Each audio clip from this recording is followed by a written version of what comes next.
नमस्कार दोस्तों, शिवांश क्लासेस में आपका स्वागत है। मैं पी के वर्मा।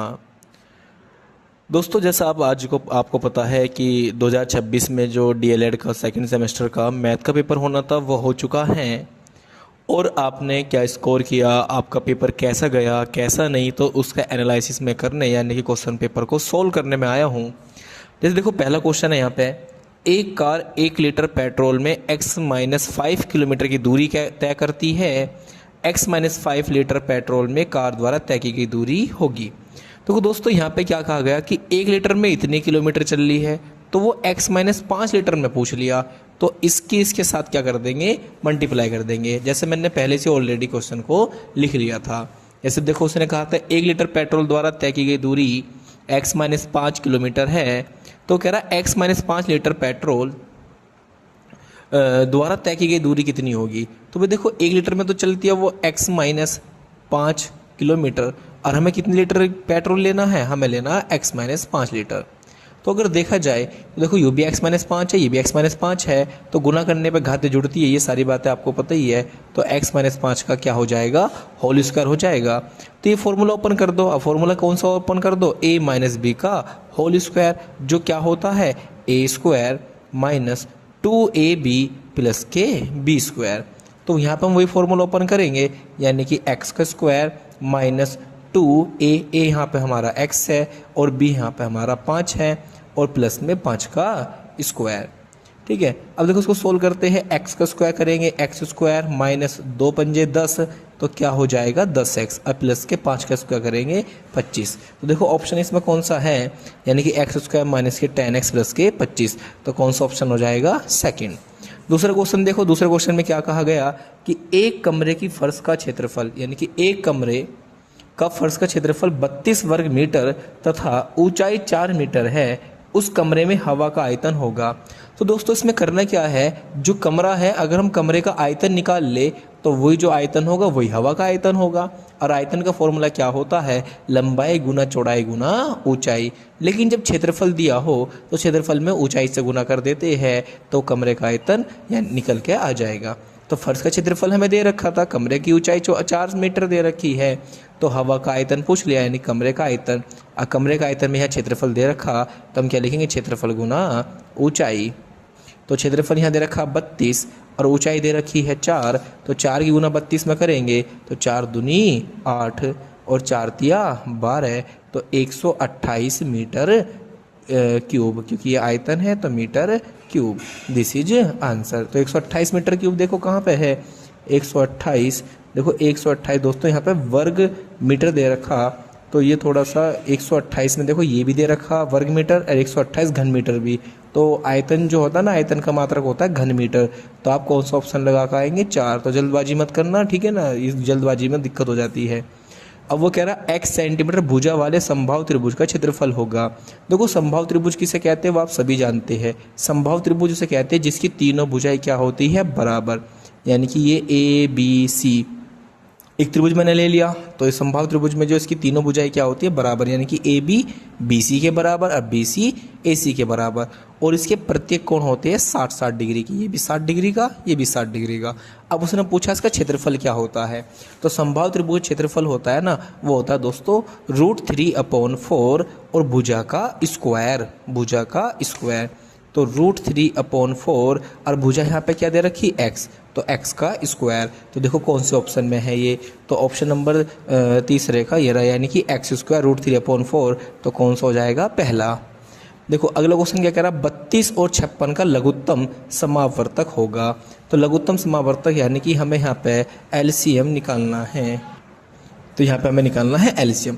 तो LCM के लिए आप क्या करेंगे, 32 और 56, देखो दोस्तों सारे एलसीएम निकालने सिखाए थे आपको, तो 32 और 56 का एलसीएम, तो पहले 2 से काट लीजिएगा, तो यहाँ 2 से 32 कितनी बार कटेगा, 16 बार, और 56 कितनी बार कटेगा, 2 दूनी 4, 2 अट्ठे 16। अब फिर भी अभी भी 2 से कर लेंगे डिवाइड, तो 2 से डिवाइड करेंगे तो यहाँ पे कितना आएगा 8, यहाँ पे कितना आएगा 14, फिर 2 से फिर करो तो 4, और यहाँ पे कितना आ जाएगा 7, फिर 2 से कट जाएगा, तो यहाँ पे 2 जब तक करते रहेंगे जब तक दोनों यानी कि 1 1 ना हो जाए। अब किससे कटेगा दोस्तों, 7 से। अब देखो इनकी मल्टीप्लाई कर लो, 2 दूनी 4, 4 दूनी 8, 8 दूनी 16, 16 दूनी 32, तो 32 की गुना किस में कर लेनी है, 7 में, तो एलसीएम निकल के आ जाएगा। तो 7 दूनी 14 और 7 तिया 21 और 21 और 1 हासिल का 22, तो कितना आया 224। तो देखो 224 कहाँ है, तो 224 ये रहा ऑप्शन नंबर 3। निम्न की संख्याओं में पूर्णांक है। देखो पूर्णांक में क्या होता है, जो पूर्ण संख्याएं होती है, पूर्ण संख्या जो 0 से स्टार्ट होती है, 0, 1, 2, 3, और इनमें ऋणात्मक प्राकृतिक संख्याएं भी जोड़ दे, जैसे -1, -2, -3, तो ये सब क्या कहलाते हैं, पूर्णांक कहलाते हैं।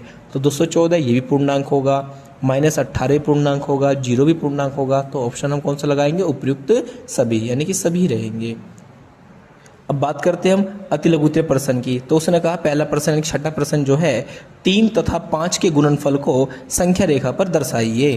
तो देखो तो इस क्वेश्चन में हमें क्या करना, 3 और 5 की गुणा कर लो, तो 3 और 5 की गुणा करेंगे 15 आएगा, और 15 को संख्या रेखा पे दर्शा दो। संख्या रेखा पे तो आप जानते होंगे 0, इधर के नंबर जो रहेंगे वो -1, -2, लेकिन वो तो 15 को दर्शाना, तो 1, 2, 3, 4, 5, 6, 7, 8, 9, 10, ये रहा 15, तो दर्शा दिया 15। सातों क्वेश्चन देखिएगा। सातवें क्वेश्चन में कहा गया 1 किलोग्राम सेब का मूल्य इतने रुपए है, यानी कि ये 1 किलो सेब का मूल्य इतना दे दिया। अब वो कह रहा x + y किलोग्राम का सेब का मूल्य बताओ। दोस्तों यहाँ पे 1 किलो यानी कि 1 की चीज़ दे दी। अब वो पूछ रहा या x + y अर्थात जैसे 2 किलो का या 3 किलो का, तो हम इसमें क्या कर देंगे, मल्टीप्लाई कर देंगे। तो देखते हैं, तो देखिए जैसे 1 किलोग्राम सेब का मूल्य है ये रहा, तो वो कह रहा है x + y किलोग्राम सेब का मूल्य बताना है। तो भाई 1 किलो जो सेब आते हैं वो x² - xy + y² के आते हैं, और हमें निकालने x + y किलोग्राम के सेब, तो इसके साथ इसकी क्या कर देंगे, मल्टीप्लाई कर देंगे। तो दोस्तों देखो ये फॉर्मूला बन रहा है। ये फॉर्मूला क्या बन रहा, ये a³ + b³। आपको सब फॉर्मूला चैप्टर पढ़ाए थे मैंने जब वहाँ बताया था। तो a³ + b³ का जो फॉर्मूला होता है ना, तो वो होता है a + b और इंटू में a² - ab + b²। तो देखो यहाँ पे यही तो हल हो रहा है, एक बार जुड़ रहा है और स्क्वायर फिर -xy या प्लस में y²। तो हम जो ऊपर वाला है यानी कि उसको हम x³ + y³ कह सकते हैं। तो यानी कि x + y किलोग्राम का जो मूल्य होगा वो x³ + y³ होगा। देखो फिर 8वां क्वेश्चन जो आया था आपके पेपर में वो आया था त्रिभुज की समरूपता की 2 शर्त लिखिए। समरूपता का मतलब जो त्रिभुज जो एक जैसे दिखाई देते हैं ना, तो उनकी 2 शर्त लिखनी है। तो देखो समरूप त्रिभुज की 2 शर्त लिखेंगे तो 2 शर्त क्या होती है, 2 त्रिभुज की संगत भुजाएं समान अनुपात में हो। यानी जैसे 2 त्रिभुज दे रखे ABC और एक त्रिभुज दे रखा PQR। अगर इन्हें हम समरूप बताना ना, तो जिसकी संगत भुजाएं होगी ना AB और जो PQ है, तो इनका अनुपात निकालो। अर्थात जैसे AB में PQ, तो जो इनका अनुपात होगा वही अनुपात BC बटे में QR, यानी कि BC में QR, इन भुजा का अनुपात आना चाहिए। और वही अनुपात तीसरी भुजा यानी कि AC में PR, तो इनका आना चाहिए। अगर ऐसा होता है तो वे जो त्रिभुज होते हैं ना एक दूसरे के, वो समरूप होते हैं। तो हम कह सकते हैं कि त्रिभुज ABC समरूप होगा त्रिभुज PQR के। ठीक है, तो इसलिए हमने कहा पहली शर्त में कि 2 त्रिभुज की संगत भुजाएं समान अनुपात में हैं। अगर इनकी संगत भुजाएं समान अनुपात में हैं तो त्रिभुज एक दूसरे के क्या रहेंगे, समरूप रहेंगे। दूसरी बात हमने बताई कि दोनों त्रिभुज के संगत कोण बराबर होते हैं, यानी कि जो कोण A होगा वही कोण P होना चाहिए। अगर इस त्रिभुज में जो कोण B होगा वही कोण क्या होना चाहिए, Q होना चाहिए। और जो कोण C होगा वही कोण हमारा क्या होना चाहिए, R होना चाहिए। वही कोण हमारा R होना चाहिए। तो वो त्रिभुज फिर क्या होंगे, ABC समरूप होंगे त्रिभुज PQR के। बस ये 2 शर्त पूछी थी तो हमें 2 शर्त बता देनी थी। 9वें क्वेश्चन में क्या पूछा, वर्ग अंतराल 25 से 30 की उच्च सीमा एवं मध्य बिंदु ज्ञात कीजिए। यानी कि देखो वर्ग अंतराल इधर रखा था 25 से 30। देखो जो शुरू वाला होता है इसे कहते हैं निम्न सीमा। इसे क्या कहते हैं, निम्न सीमा। अगर वो निम्न सीमा पूछता दोस्तों तो निम्न सीमा में हम क्या लिख के आ जाते 25, लेकिन उसने पूछी उच्च सीमा। तो उच्च सीमा जो लास्ट वाली होती है तो वो कितनी है 30, तो वो जाएगी उच्च सीमा। जो लास्ट वाली होती है उसे कहते हैं उच्च सीमा। ठीक है, मध्य बिंदु के लिए क्या करना, ये जो निम्न सीमा होती है उच्च सीमा होती है, इन दोनों को जोड़ लो। यानी कि 25 + 30 उन्हें डिवाइड कर दो 2 से। जब इन्हें डिवाइड करेंगे देखो 25 और 30 कितने हो जाएंगे, 55 बटे में 2। अब 2 से भाग कर दो। जैसे 2 से भाग करेंगे तो 2 दूनी 4, 2 सत्ते 14 और 0.5, तो इनका मध्य बिंदु आ गया 27.5। और उच्च सीमा क्या थी 30। अगर वो निम्न सीमा पूछता तो 25 बता देते, अगर वो वर्ग माप पूछता तो उच्च सीमा में से निम्न सीमा घटा देते तो 5 आ जाती। 10वें क्वेश्चन में क्या कहा, 10वें क्वेश्चन में कहा कि परिमेय संख्या 2/7 और 4/5 के बीच परिमेय संख्या ज्ञात कीजिए। तो यानी कि दो परिमेय संख्या के बीच में एक परिमेय संख्या निकालनी है। तो परिमेय संख्या वाला बात भी मैंने बता रखी थी कि दोनों परिमेय संख्या को जोड़ो और 2 से भाग कर दो तो उनके बीच की संख्या निकल के आ जाती है। तो हम यहाँ पे क्या करेंगे, दोनों संख्याओं को जोड़ेंगे और 2 से क्या कर देंगे, डिवाइड कर देंगे। अब जैसे जोड़ेंगे दोस्तों देखो, पहले ऊपर वाले समय जो ये भिन्न है उनको हल करेंगे तो 7 और 5 का एलसीएम लेंगे तो कितना आएगा 35, और 5 की गुना 7 2 में हो जाएगी तो 5 दूनी 10 और प्लस के 7 चौक 28 और बटे में इन सब के बटे में क्या रहेगा 2 रहेगा। तो ऊपर जोड़ेंगे दोस्तों देखो 28 और 10 38 हो जाएंगे और बटे में रहेंगे 35 और ये 2 बटे में 2 रह जाएगा। 2 से 38 को काट सकते हैं तो 19 आ जाएगा, तो 19/35 तो उनके बीच की आ गई परिमेय संख्या। अब देखो 11वें क्वेश्चन में क्या कहा गया कि समीकरण को हल करना है। तो उसको हल करने के लिए क्या करना, 3x - 7 = 17 - x है। तो यहाँ से क्या करो, जो x वाले हैं उन्हें एक साइड ले लो और जो नंबर है उन्हें एक साइड ले लो। जैसे यहाँ पे हमारे पास 3x है ही, उधर से मैं x लेकर आऊँगा लेकिन ये माइनस का है, जब इधर लेकर आएंगे तो काय का हो जाएगा प्लस का। इधर 17 है और -7 को उधर भेजेंगे तो काय का हो जाएगा प्लस का। अब देखो 3x है, ये 1x है, तो कितने x बन जाएंगे 4x। और यहाँ 17 और 7 तो ये कितने हो जाएंगे तुम्हारे 24। तो इन 4 की गुना हो रही है तो 24 में डिवाइड कर देंगे 4 से और 4 छिंग 24, तो x का मान कितना आ गया 6 आ गया दोस्तों। तो ये थे हमारे अतुलगित क्वेश्चन। अब बात करेंगे लघुत्तरीय प्रश्न की। जैसे लघुत्तरीय प्रश्न में 12वां क्वेश्चन आ गया कि निम्नलिखित आंकड़ों के लिए 5 का वर्ग अंतराल लेकर बारंबारता बंटन सारणी बनाइए। देखो ये जो आंकड़े दे रखे हैं इन्हें 5-5 के गैप में एक वर्ग अंतराल द्वारा एक सारणी बनानी, टेबल बनानी है। एक हमें क्या बनानी है, सारणी बनानी है, टेबल बनानी है। लेकिन जब टेबल ये सारणी बनाते हैं तो हम क्या करते हैं, बारंबारता में सबसे पहले आंकड़ों को आरोही क्रम में लिखते हैं। आरोही क्रम का मतलब क्या होगा, बढ़ते हुए क्रम में रखेंगे, पहले छोटा नंबर फिर उससे बड़ा नंबर फिर उससे बड़ा नंबर। दोस्तों देखो मैं ये चाहता हूँ कि वीडियो ज़्यादा लंबी ना हो, इसलिए मैंने कुछ चीज़ें पहले से ही ऑलरेडी लिख रखी थी। जैसे आंकड़ों को मैंने आरोही क्रम में लिख लिया, पहले 2 3 6 7 8 यानी कि बढ़ते क्रम में सभी डाटा को लिख लिया। फिर वर्ग अंतराल उसने कहा था कि 5-5 का लेना है, तो हमने वर्ग अंतराल भी बना लिया, 0 से 5, 5 से 10, 10 से 15, 15 से 20, 20 से 25। अब ज़्यादा ले नहीं सकते क्योंकि 25 तक जो मैक्सिमम नंबर आया वो 24 तक ही आया। अब देखो तो 0 से 5, तो 0 से 5 यानी कि 5 नहीं लेना, 5 से छोटे छोटे लेने हैं। तो देखो 2 और 3 तो ये आ गए, तो कितने डेटे हैं 2, 0 से 5 के बीच में आते हैं तो वे 2 है। अब देखो 5 से 10, तो 10 से छोटे छोटे लेकिन 5 से बड़े बड़े, तो एक 6, एक 7, एक 8, एक 9, तो कितने डेटा मिले 4 डेटा मिले, तो 4 को यहाँ लिख देंगे।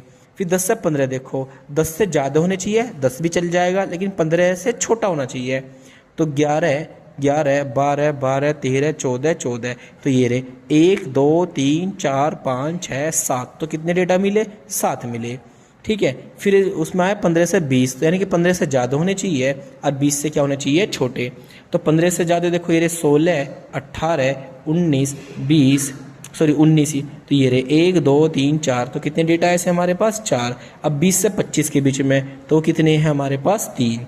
ठीक है, तो उसने केवल बारंबारता और वर्ग अंतराल पूछा था। अगर हो सकता है टैली चिन्ह भी अगर पूछता तो हम 2 के लिए क्या करते, 2 डंडे खींच देते, 4 के लिए 4 डंडे खींच देते, 7 के लिए तो 4 डंडे पहले खींचते क्योंकि अधिकतम 4 खींचते हैं, फिर 5वां ऐसे बन जाता, तो 6 7, फिर 4 के लिए वही 4 डंडे खींचते और 3 के लिए 3 डंडे खींचते। ठीक है, इस तरह से हम टैली चिन्ह भी बना लेते। अब देखो क्वेश्चन नंबर 13 में क्या कहा गया, एक हौज की लंबाई, चौड़ाई तथा ऊंचाई क्रम से तो 4 मीटर 2 मीटर 2 मीटर है। यदि हौज में 1.5 मीटर ऊंचाई तक पानी भरा है तो ज्ञात कीजिए हौज में कितने लीटर पानी भरा है। देखो जो हौज है, जो गहराई है, तो तो उसमें पानी तक निकालना, पानी का आयतन निकालना। तो देखो लंबाई चौड़ाई, यानी कि लंबाई और चौड़ाई तो हम मौज की ले लेंगे, लेकिन जो ऊंचाई लेंगे वो 2 मीटर नहीं लेंगे, वो 2 मीटर नहीं लेंगे, क्योंकि हम ऊंचाई लेंगे जहाँ तक पानी भरा। तो पानी भरा हुआ है 1.5 मीटर। तो कितने लीटर पानी, यानी कि आयतन निकाल लो। और आयतन बराबर आपको सभी को पता है, आयतन बराबर क्या होता है, लंबाई गुना चौड़ाई गुना ऊंचाई। तो 4 दूनी 8 गुना में 1.5। अब 15 अट्ठे कितने होते हैं, 120, यानी कि 12.0। तो ये आ जाएगा 12 मीटर क्यूब। लेकिन उसने लीटर में पूछा है, तो हम सभी को पता है 1 मीटर क्यूब में होते हैं 1000 लीटर। तो 1000 से 12 में गुना कर देंगे तो कितने लीटर आ जाएगा, 12000 लीटर पानी भरा है। देखो 14वें क्वेश्चन में क्या पूछा, वह छोटी से छोटी संख्या ज्ञात कीजिए जिसमें 6 जोड़ने पर वह 12, 16, 24 और 27 से विभाजित हो जाए। यानी कि इन संख्या से वो संख्या क्या होनी चाहिए, डिवाइड होनी चाहिए, डिवाइड होनी चाहिए। जब ऐसे पूछ लेता है तो फिर हम इन संख्याओं का निकालते हैं एलसीएम, क्योंकि वो एलसीएम ही होगा जो इन संख्याओं से क्या हो जाएगा, डिवाइड हो जाएगा। और वो संख्या में हमें कह रहा है कि वो 6 जोड़ना है, तो हम उस संख्या में जो है ना 6 घटा देंगे तो हमें वो संख्या मिल जाएगी। कि जब उसमें 6 जोड़ेंगे तो फिर से वो संख्या बन जाती है। अच्छा नहीं समझ में आया, कोई बात नहीं। तो पहले आप क्या करो, इन सब के जो संख्या दे रखी है ना, इनके एलसीएम निकाल लो। देखो मैं टाइम के अभाव के कारण मैंने पहले ही इनका एलसीएम निकाल लिया। जैसे 12, 16, 24, 27, तो इन सब का एलसीएम निकाल लेंगे। तो इन सब का एलसीएम आया 448। तो प्रश्न अनुसार वो कह रहा था वह संख्या ज्ञात करो कि अगर मैं 6 जोड़ दूं तो वो जो एल संख्या बनेगी ना, तो वो संख्या उन सब से, यानी कि ऊपर वाली संख्याओं से क्या हो जाएगी, डिवाइड हो जाएगी। तो मैंने संख्या पता नहीं, मुझे कुछ नहीं पता, तो मैंने सोच लिया कि उसमें 6 जोड़ूंगा तो वो संख्या ऐसे बन के आएगी, इनसे कट जाएगी। अब वो 6 उधर जाकर का आ जाएगा, माइनस का। तो यानी कि संख्या बराबर 448 माइनस 6, तो बराबर कितनी निकल कर आएगी, 442। तो वो संख्या ये होगी। अगले क्वेश्चन में देखो क्या कहा, वो कह रहा 2/7 का गुणात्मक प्रतिलोम। देखो दोस्तों जो मैंने 2025 का पेपर सोल्व कराया था उसमें गुणात्मक प्रतिलोम आ गया, योज्य प्रतिलोम भी आ गया।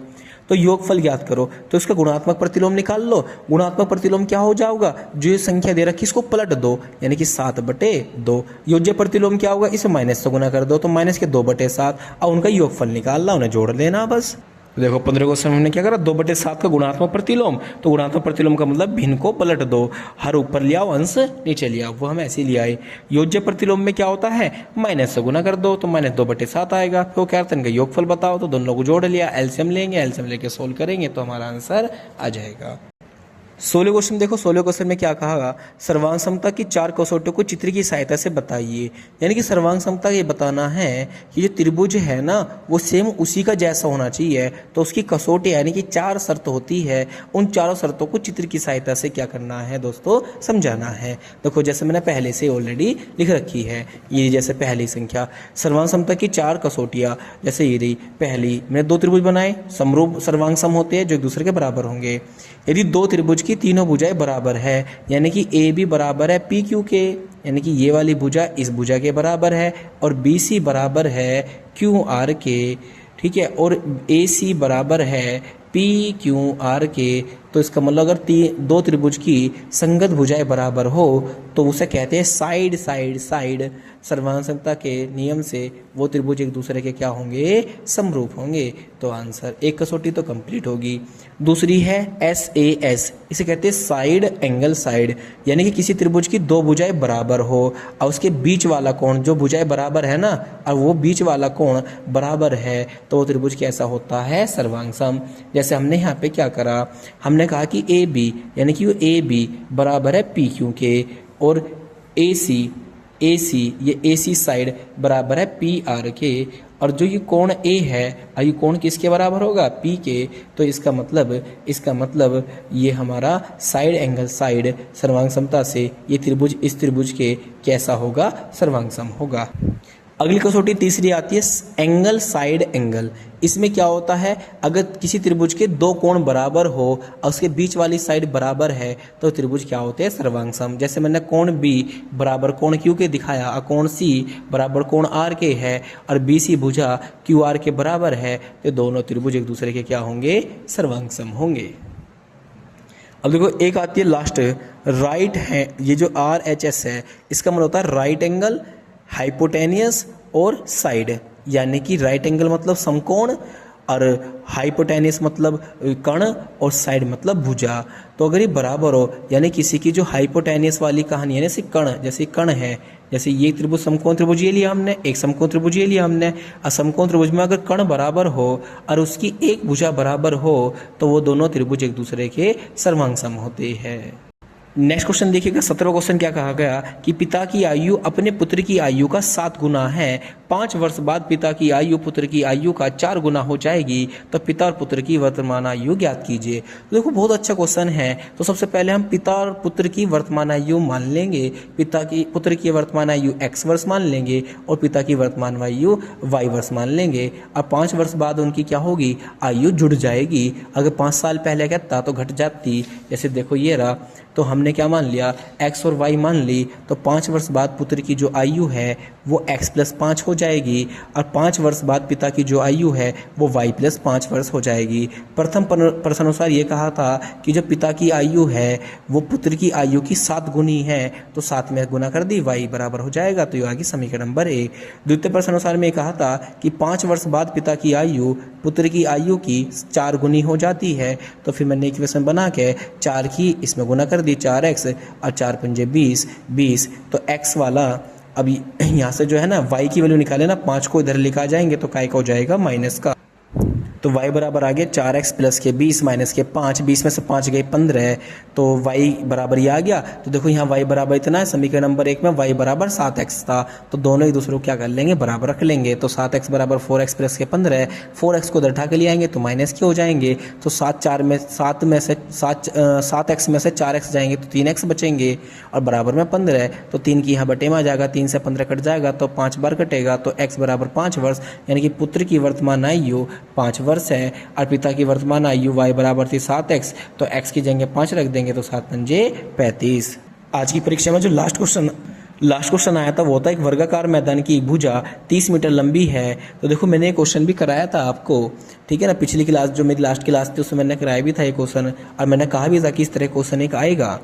यदि मैदान के अंदर चारों ओर 2 मीटर चौड़ा रास्ता पैदल चलने के लिए छोड़ दिया जाए तो शेष मैदान का क्षेत्रफल ज्ञात कीजिए। तो देखो दोस्तों मैंने इसको पहले से डायग्राम बनाया कि एक वर्गाकार था जिसकी भुजा 30 मीटर थी, तो उसने कहा कि इसकी चारों तरफ से 2 मीटर चौड़ा इधर छोड़नी है, 2 मीटर चौड़ा इधर छोड़नी है, तो उसने 2 मीटर चौड़ा इधर से छोड़ दी, 2 मीटर चौड़ा इधर से छोड़ दी, ऐसी 2 मीटर ऊपर से छोड़ना, 2 मीटर इधर से छोड़ना। तो अगर देखा जाए, देखो भुजा में से देखो 2 से इधर कम होगी, 2 इधर कम होगी, तो 2 और 2 4, यानी कि 30 में से 4 कम हो जाएगी तो 26 मीटर। तो अब ये 26 मीटर चौड़ाई बचेगी, ये वाली भी 26 मीटर बचेगी, ये भी 26 मीटर बचेगी, ये भी 26 मीटर बचेगी। तो इसी का उसने क्षेत्रफल पूछा था। ये जो शेष भाग बचा, ये तो पैदल वालों के लिए छोड़ दिया, जो शेष बचा ये यानी कि PQRS, तो PQRS वर्गाकार मैदान का क्षेत्रफल। और क्षेत्रफल जो होता है वर्ग का वो होता है भुजा का स्क्वायर। भुजा यहाँ पे है 26 मीटर, तो 26 का स्क्वायर और 26 गुना 26 में करते हैं तो 676 आ जाएगा। तो दोस्तों ये था हमारा आज का जो पेपर हुआ था सेकंड सेमेस्टर का, उसका सॉल्यूशन हमने आपको दिया। तो दोस्तों अगर हमारी वीडियो या हमारे जो पढ़ाया वो आपको समझ में आता है तो हमारे चैनल को सब्सक्राइब कीजिएगा और बेल आइकन भी बजा देना, जिससे कि अगली वीडियो जब भी आएगी तो आपको पता लग जाए। और हमारे चैनल को अगर आप सब्सक्राइब कर देते हैं उसके साथ साथ शेयर भी कर देते हैं तो आने वाले जो आपके 3rd सेमेस्टर होगा, 4th सेमेस्टर होगा, तो उन सभी पे हम मैथ्स की, साइंस की, SST की वगैरह की, यानी कि इंग्लिश की जो भी सारी वीडियो है, जो भी टॉपिक्स है, जितने भी चैप्टर हैं, उन सब की वीडियो प्रोवाइड कराएंगे। तो आप चाहते हो कि बिल्कुल अच्छे तरीके से कराया जाए तो हमारे साथ बने रहिएगा। और आपका हमारी वीडियो देखने के लिए थैंक यू, बहुत बहुत धन्यवाद।